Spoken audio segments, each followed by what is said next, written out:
In this video, I have a subnetting problem where I need to find the valid host range, the range in which I can set up IP addresses on computers.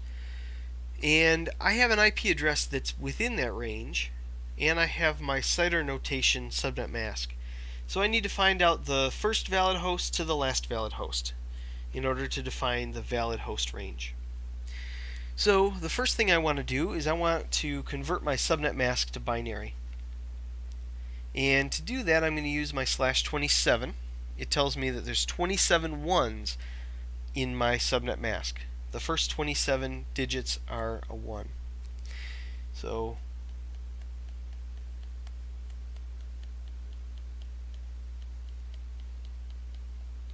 there's 24, 25, 26, 27, and then the last 5 are zeros.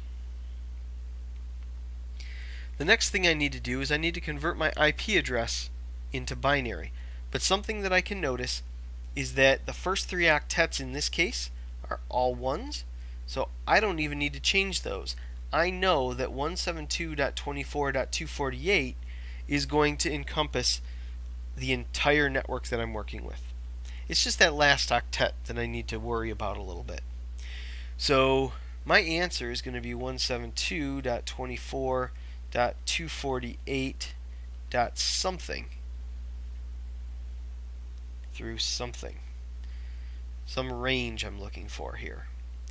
So all I really need to do as far as converting this IP address is I only need to convert that last octet. It saves me some work. So I'm going to turn 47 into binary, and I'm going to write it right down here below my last octet. 128 doesn't fit, 64 doesn't fit, 32 does fit. So from 47 I can take 32 and I'm left with 15. 16 doesn't fit, but I know 15 is everything else. Because if 16 didn't fit, 1 less than 16 is my answer. So anyway, this is my 47 in binary. I'm going to draw a line between my 1s and my 0s in my subnet mask. And the reason I do this is to define the network side and the host side. Something I know about IP addresses is the network side doesn't change from the very first host to the very last host on a network. It never changes. It's always going to remain the same. So what I like to do is I draw this N1LB chart here, N1LB, and this represents the network ID, the first usable host, the last usable host, and the broadcast. And in this case, I need the first usable host and the last usable host to identify my range. If I'm looking for a range, it's got to be the first to the last. The network side never changes. That's why it's all part of the same network. So I can carry this down.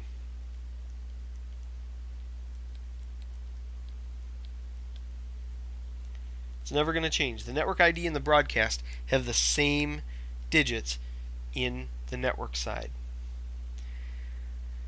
Now, it's this host section that gets a little garbled up. So the network ID in the host portion is always the smallest possible number. Think of these like bookends. This is the very beginning of the network, and this is where it starts. This all defines the network over here, but this defines all of the hosts in that network, from the very smallest,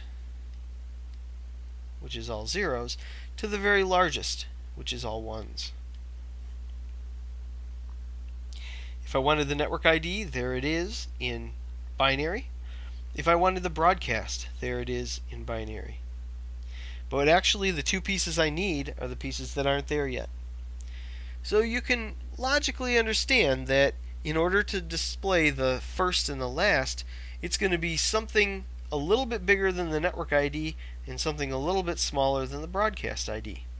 So what's the smallest number I can make that isn't already represented here as the network ID, which is zeros? The answer would be 1. And then what's the biggest number I can make that isn't already used by this broadcast. It's going to be 11110. So now what I need to do is I need to take this first usable host and this last usable host, and I need to convert them back into decimal so that I can use them for my answer. So 128, 64, 32. I know I've got a 32 there. And I also need to add in this 1, 33. The first usable host on my network is 33. And then this one's a little bit more complex. I'm going to add in the 32, the 16, the 8, the 4, and the 2.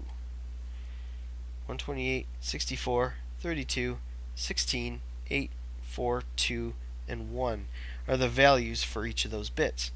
So I've got 5 of those middle bits there.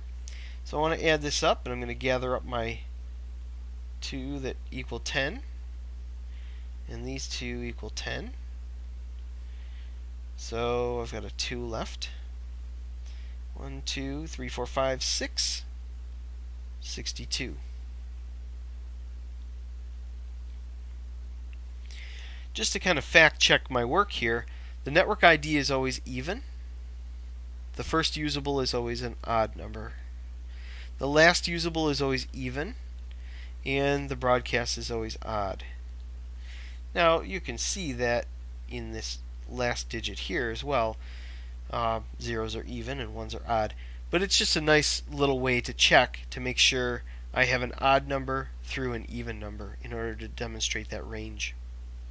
So my answer for my valid host range for the network that this address is a part of is 172.24.248.33 through 62. And one more last check that I need to make sure fits. The 47 is within this range. So it looks like that answer is correct.